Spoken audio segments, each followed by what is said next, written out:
Hello Aquarius, Sun, Moon, Rising, and Venus signs. Kamusta kayo? Sana po'y nasa mabuti kayong kalagayan. Welcome back po sa Star Tarot at kung bago kayo rito, welcome din po kayo. Please subscribe, like, share my videos, and leave me a comment kung nakaresonate po kayo. Thank you. So first message po ninyo, the night. Find comfort in the night where the world switches off and the stars burn bright. Ayan. So, find comfort in the night. Okay? Maaari kasi ng iba sa inyo, 'di ba? Yung gabi ginagawa ninyong araw kasi kahit panahon na or oras na ninyo ng pagtulog or pagpapahinga, nagtatrabaho pa rin kayo. Maaaring ang iba sa inyo, yung trabaho ninyo sa opisina, hindi ninyo natapos, dinadala pa ninyo sa bahay. So instead na matulog na kayo, 'di ba? Oras na ng inyong pagpapahinga, nagtatrabaho pa rin kayo. Nagko-computer work pa rin kayo, nagpe-paperwork pa rin kayo. Yung mga ganong klase ba? What else? We have wish, make a wish with the dandelion in the wind. Ayan, so you're being invited here, no, ng spirit to make a wish. Ano yung pinaka-wish mo, Aquarius? Ano yung pinaka-minimithi mo sa buhay mo sa ngayon? Close your eyes and make a wish. Imaginein mo na merong star or merong dandelion na lumilipad sa hangin sa ngayon, And, yun ang isipin mo, yun ang imaginein mo, and make a wish. Okay? Because you never know. Naghihintay na ang spirit. Naghihintay na ang divine universe sa wish mo. No? And you never know. Anytime soon, ibibigay yan sa'yo. Diba? There could be miracle. Diba? There could be a miracle na mag-unfold sa buhay mo right after this. Diba? You never know. So we have flow. Go with the flow as water trickles down the stream. Do not hurry. Okay? May mga bagay na hindi talaga natin kaya, hindi natin pwedeng madaliin. May mga sitwasyon na hindi natin pwedeng i-push ng i-push. Lalo-lalo na, 'di ba? Kung nakikita naman natin na parang hindi naman umuubra, hindi naman nag-i-improve, hindi naman nangyayari, 'di ba? Kung ano man yung natin, kung ano man yung gusto nating mangyari. So, signal na yon, no? Na wag na nating ituloy. Wag na nating ituloy ang pagpipilit, pag-i-insist, pagpupush sa kung anumang bagay na to. But instead, mag-ano tayo? Instead, sumunod tayo sa agos ng buhay. 'Di ba? Instead, i-ano natin, ang tawag dito, makinig tayo sa divine guidance, makinig tayo sa ating intuition, at tignan natin kung saan tayo dadalhin ito. 'Di ba? And then just surrender to the divine. No, it's about time na kung may mga ganong pangyayari. Let's say for example, meron kang ginagawa, pinipilit mo na yun talaga ang mangyari, kung ano man yung ini-envision mo na outcome ng ginagawa mo. Tapos mas lalong, the more na pinagpipilitan mo, the more na lalong lumalayo ito, the more na lalong magulo, lalong, alam mo yun, yung hindi nagka-come to fruition, mas lalong nagiging komplikado. That's already a sign na there's something wrong there. That's already a sign na hindi yun ang dapat na pagkaabalahan mo. So, maaari na ngayon may ganong sitwasyon na iba sa inyo, and you're going to realize na it's about time na for you to just surrender to the divine. Diba? Kasi maaring nagastos mo ng lahat ng pera mo, nagawa mo ng lahat na sa tingin mo ay dapat mong gawin or kailangan mong gawin, pero hindi pa rin nangyayari ang gusto mo. So it's about time na for you to surrender to the divine, and just go with the flow with life. Okay? So maaring merong ganong mga pangyayari, maaaring magkaroon ng ganong mga realizations kayo ngayon, no? So good luck sa'yo. So, tignan natin kung ano ba ang mga mensahe para sa iyo. And thank you for subscribing. And if you haven't subscribed yet, subscribe na po kayo. And also, thank you for not skipping the ads. Maraming salamat. At please click the join button dan sa baba ng video kung gusto po ninyong mag-member sa channel. Into me, I see. Ayan.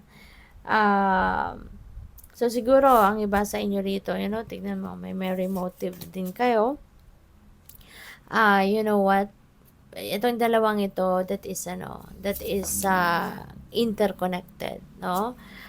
Kasi si Mary motive, meron kayo dito mga dinadasal, meron kayong hinihingi sa divine universe. Pero maaring paiba-iba ito. Hindi kayo consistent. Meron siguro kayong kunyari isang bagay na pinagdadasal, pero ngayon yun ang idadasal mo, bukas hindi. Sa makalawa, yun uli, no, na first mong pinagdasal. Tapos sa sunod na araw, hindi na naman, iba na naman. Yung parang ganun, hindi siguro kayo consistent sa dinadasal ninyo. Kaya parang nalilito ngayon ang universe. Ano yung pinaka-priority mo? Ano ba talaga ang gusto mo? Ano ba talaga yung path na gusto mong tahakin? Diba? Kaya ngayon parang panawagan ito sa inyo. You really need to make sure now, Aquarius, pag-isipan mong mabuti kung ano talaga ang gusto mo. Diba? Anong gusto mong ma-achieve? Sabihin na natin iba-iba yung marami kang gusto.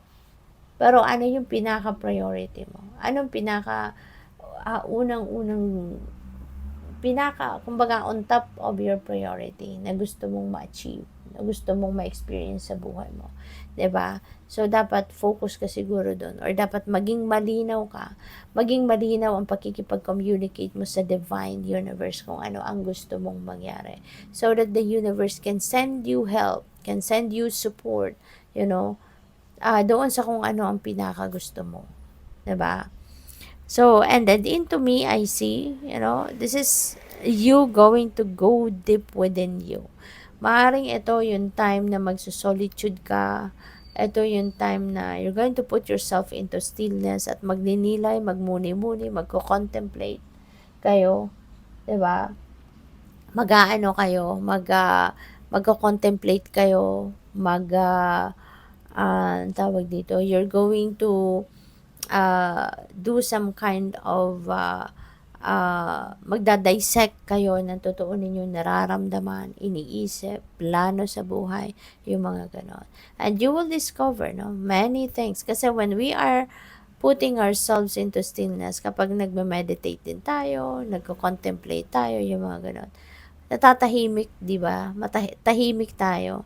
Wala tayong ginagawang trabaho, wala tayong iniisip na obligasyon, responsibilidad, diba?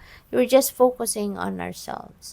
We are just focusing on our soul. We are trying to connect, with our higher self, yung ganon. So, marami kayong madidiscover.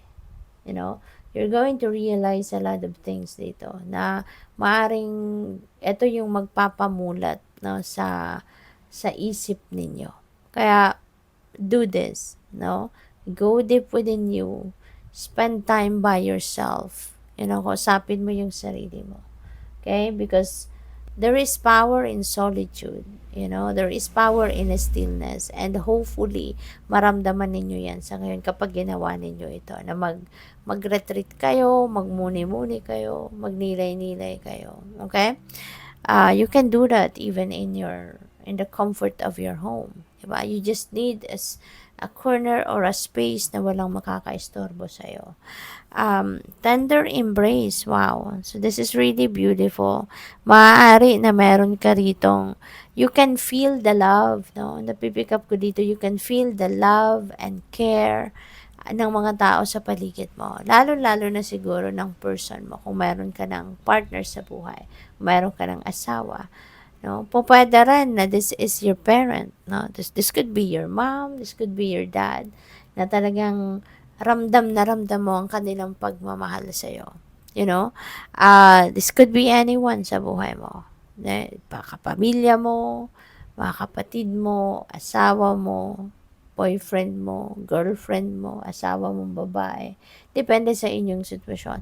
But feeling ko you are definitely going to feel that embrace from them. Kahit malayo ka sa kanila or malayo sila sa iyo, you can feel the embrace, from them. Kasi ramdam mo yung concern nila sa iyo, ramdam mo yung love nila sa iyo. And pwede rin nakasama mo sila. Talagang nararamdaman mo yung halaga mo sa kanila or yung pagpapahalaga nila sa iyo. So, yun. This is a time for you to shine, no? This is a time for you to shine. Maaaring meron ditong opportunity na dadating sa inyo wherein you will be able to show off your talent, your skills, your spiritual gifts, yung beauty mo, kagandahang loob mo, lalabas dito. You know, parang maipapakilala mo, mai-introduce mo ngayon ang sarili mo, you know, sa maraming tao sa mundo kasi mas maraming tao na ngayon na makakakilala sa iyo. Mas marami ng tao ngayon na makaka-appreciate sa iyo. You know, this is time for you to shine. So good luck. Thank you for watching. Love and light. Namaste.